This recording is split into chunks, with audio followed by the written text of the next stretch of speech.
સંતાન સુખ, પરિવારની પ્રગતિ અને ભગવાન શિવની કૃપા મેળવવા માટે અનેક વ્રતોનું વર્ણન શાસ્ત્રોમાં કરવામાં આવ્યું છે. પરંતુ એક એવું વ્રત પણ છે જે ખાસ કરીને સંતાનના કલ્યાણ અને સુખ સમૃદ્ધિ માટે અત્યંત ફળદાયી માનવામાં આવે છે. સ્કંદ પુરાણમાં પણ જેનું વિશેષ મહત્વ જણાવાયું છે. તો આવો જાણીએ શનિ પ્રદોષ વ્રતનું મહાત્મ્ય, તેની પૂજા વિધિ અને તેનાથી મળતા શુભ ફળ વિશે આજની ખાસ વાતમાં. જાણકારી આપશે ગુરુજી પ્રફુલભાઈ પંડ્યા. જજાગ્રતો દૂરમુદૈતિ દૈવં તદુસુપ્તેશ તથૈવૈતિ દુરંગમન જ્યોતિખાન જ્યોતિરેકંતન મે મનઃ શિવસંકલ્પમસ્તુ. જય ભગવાન મિત્રો, હું છું પ્રફુલભાઈ પંડ્યા. ભક્તિ સંદેશ કાર્યક્રમની અંદર આપનું સ્વાગત છે. મિત્રો, આવતીકાલે છે શનિ પ્રદોષ. શનિ પ્રદોષનું શાસ્ત્રમાં શું છે મહત્વ, શનિ પ્રદોષનું વ્રતના નીતિ નિયમ શું છે, શનિ પ્રદોષમાં કયા ઉપાય કરવા અને શનિ પ્રદોષનું વ્રત કરવાથી શું થાય છે લાભ, તો આજના કાર્યક્રમમાં સંપૂર્ણ જાણકારી હું તમને જણાવવાનો છું. દર્શક મિત્રો, ખાસ કરીને શનિ પ્રદોષનું મહત્વ જે છે એ સ્કંદ પુરાણની અંદર એનું મહત્વ જણાવેલું છે. શનિ પ્રદોષના વ્રતને લઈને એવું કહેવાય છે કે માતા પાર્વતી શિવજીને પ્રશ્ન કરે છે કે હે ભોલેનાથ, શનિ પ્રદોષનું મહિમા અને એનું વિધિ વિધાન મને જણાવો. ત્યારે ભગવાન શિવજી એવું કહેવાય છે કે શનિ પ્રદોષનું વ્રત એનો મહિમા માતા પાર્વતીને કહે છે.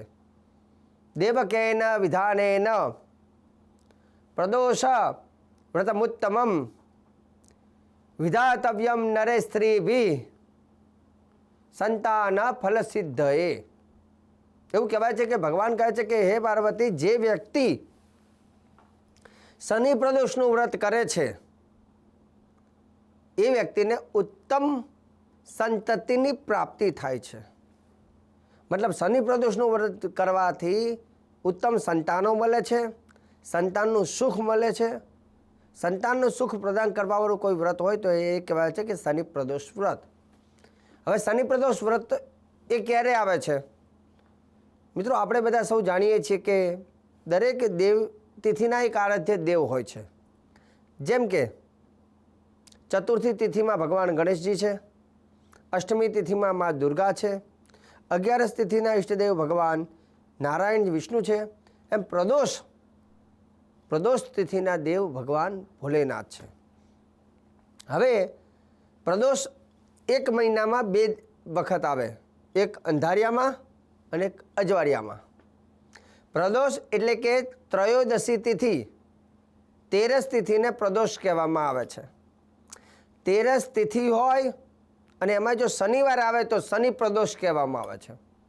આમ તો પ્રદોષના સોમ પ્રદોષ, ભૌમ પ્રદોષ, પછી બુધ પ્રદોષ, બૃહસ્પતિ પ્રદોષ, દરેક વાર છે તો વારના પ્રદોષ હોય છે. પરંતુ દરેક પ્રદોષના અલગ અલગ ફળ હોય છે.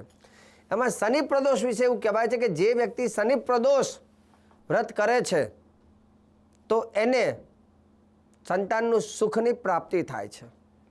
સંતાન ન હોય તો એને સંતતિની પ્રાપ્તિ થાય, સંતાન હોય પણ સંતાન સાથે વિવાદ થતા હોય તો એમાંથી પણ મુક્તિ મળે છે. આ પ્રદોષ સંતાનની પ્રગતિ, સંતાનનું સુખ પ્રદાન કરે છે. સંતાનનો ઉદ્દેશ્ય હોય તો આવતીકાલથી શનિ પ્રદોષ હોય ત્યારથી તમારે પ્રારંભ કરવાનો, પણ 1 વર્ષ સુધી આ વ્રત કરવાનું છે. 1 વર્ષ સુધી તમે જે વ્રત કરો છો એની અંદર જોવા જઈએ તો 12 મહિનાની અંદર 24 પ્રદોષનું વ્રત તમારે કરવાનું, પણ પ્રારંભ તમારે શનિ પ્રદોષથી કરવાનું છે, કેમ કે તમે સંતતિની અપેક્ષાથી વ્રત કરતા હોય તો. હવે રહી વાત કે પ્રદોષ પ્રારંભ ત્યારે કરવાનું, જ્યારે પ્રદોષ આવે ત્યારે તમારે શું કરવું? તો પ્રદોષ વખતે સ્નાન કરી, પવિત્ર વસ્ત્ર ધારણ કરી ભગવાન શિવજીની પૂજા કરવી સવારે અને સાંજના સમયે. પણ પ્રદોષ કાળ, જે પ્રદોષનો સમય હોય એ પ્રદોષના સમયે શિવજીની પૂજા કરવી. વ્રતના ઉપવાસની વાત કરીએ તો સવારથી સાંજ સુધી તમારે અન્નનો ત્યાગ કરી ઉપવાસ કરવાનો છે. સાંજે શિવજીનું વ્રત મતલબ પૂજા પૂર્ણ થયા પછી ભોજન કરવાનું છે. એ વ્રત તમારે લેવું પડે જોડે.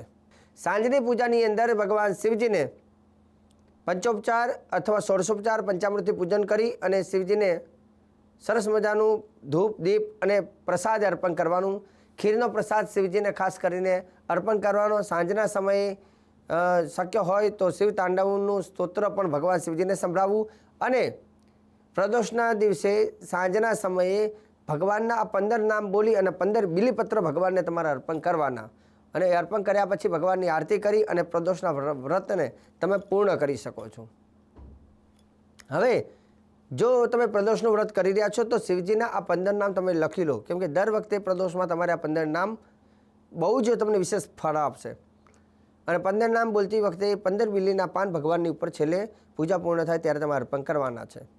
શિવજીના આ જે 15 નામ છે આ પ્રમાણે છે: ઓમ ભવાય નમઃ, ઓમ મહાદેવાય નમઃ, ઓમ રુદ્રાય નમઃ, ઓમ નીલકંઠાય નમઃ, ઓમ શશિમૌલિને નમઃ, ઓમ ઉગ્રાય નમઃ, ઓમ ઉમાકાંતાય નમઃ, ઓમ ઈશાનાય નમઃ, ઓમ વિશ્વેશ્વરાય નમઃ, ઓમ ત્ર્યંબકાય નમઃ, ઓમ ત્રિપુરુષાય નમઃ, ઓમ ત્રિપુરાંતકાય નમઃ, ઓમ ત્રિઅગ્નિ કાલાય નમઃ, ઓમ સોમાય નમઃ, ઓમ સર્વેશ્વરાય નમઃ.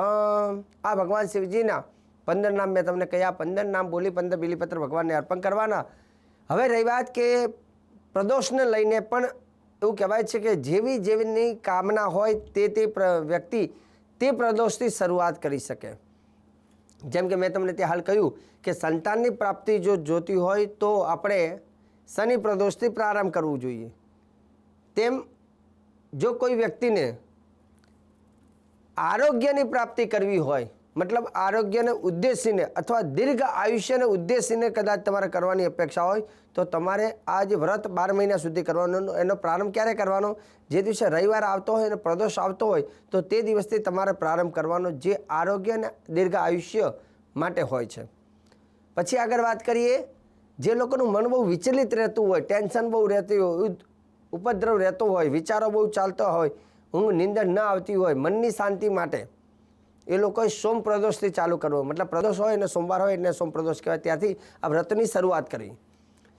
જે લોકોના જીવનની અંદર એવું કહેવાય છે કે બહુ બધું દેવું થઈ ગયું છે, ઋણ થઈ ગયું છે અને દેવામાંથી મુક્ત નથી થઈ શકતા, અને દેવામાંથી મુક્ત થવું હોય તો તે લોકોએ આ વ્રત 12 મહિના સુધી કરવાનું. પણ એનો પ્રારંભ પ્રદોષ હોય અને મંગળવાર એટલે ભૌમ પ્રદોષ જેને કહેવાય, ભૌમ પ્રદોષથી આ વ્રતની તમારે શરૂઆત કરવાની અને 12 મહિના કરવાની. જે લોકોને ખાસ કરીને અભ્યાસની અંદર વાણીમાં અથવા લખવામાં અથવા માર્કેટિંગ ડિપાર્ટમેન્ટમાં હોય અથવા ચર્મ રોગથી જે પરેશાન હોય તો તે લોકોએ બુધ પ્રદોષના વ્રતથી શરૂઆત કરવાની, બુધવાર અને પ્રદોષ હોય ત્યારે. જે લોકોને ખાસ કરીને જીવનની અંદર મુશ્કેલી બહુ આવી છે અને મુશ્કેલીનો માર્ગ નથી સૂઝી રહ્યો તો એ લોકોએ ખાસ કરીને બૃહસ્પતિ પ્રદોષ લઈ શકાય. અથવા જે લોકો અભ્યાસને લઈને કોઈ તકલીફ હોય અથવા જે મા બાપ એના સંતાનોના વિદ્યાભ્યાસને ઉદ્દેશીને જો કોઈ કરવા માગતા હોય તો ગુરુવારને પ્રદોષ હોય ત્યારથી આ વ્રતની શરૂઆત કરવી. જે લોકો ખાસ કરીને ધન ઐશ્વર્યની પ્રાપ્તિ ચાહતા હોય, સૌભાગ્ય સમૃદ્ધિની પ્રાપ્તિ ચાહતા હોય, ધનથી અપાર ધનની અપેક્ષા હોય તો તે લોકોએ શુક્રવારનો દિવસ લેવો અને શુક્ર પ્રદોષથી આ વ્રતની શરૂઆત કરવી. તો દર્શક મિત્રો, ખાસ કરીને પ્રદોષની અંદર અલગ અલગ મહત્વ શાસ્ત્રમાં જણાવેલું છે, પરંતુ વાતનું ધ્યાન એ રાખવાનું છે કે આપણે કયો ઉદ્દેશ્ય, આપણે શું જોઈએ છીએ, તો આપણે જે અનુકૂળ આપણે જે વસ્તુ જોતી હોય તે જ પ્રમાણે પ્રદોષમાં તે જ વારથી આપણે પ્રારંભ કરવું જોઈએ. પરંતુ નિયમ બધામાં એક લાગુ પડશે કે જ્યારે પ્રદોષ હોય ત્યારે ઉપવાસ કરવો, સાંજે શિવજીની પૂજા કરવી અને 15 નામ કયા તે 15 નામ બોલી બીલીપત્ર ભગવાન શિવજીને અર્પણ કરવો. શિવજીને ખાસ કરીને ખીરનો પ્રસાદ શિવજીને અર્પણ કરવો આ વ્રતનો મહિમા રહેતો હોય છે. તો આજે ભક્તિ સંદેશ કાર્યક્રમની અંદર શનિ પ્રદોષની મહિમા મેં તમને જણાવી છે અને આગળ પણ કહેતો રહીશ. કાર્યક્રમ જોવાનું ચૂકતા નહીં. મને આપી દો રજા. જય ભગવાન.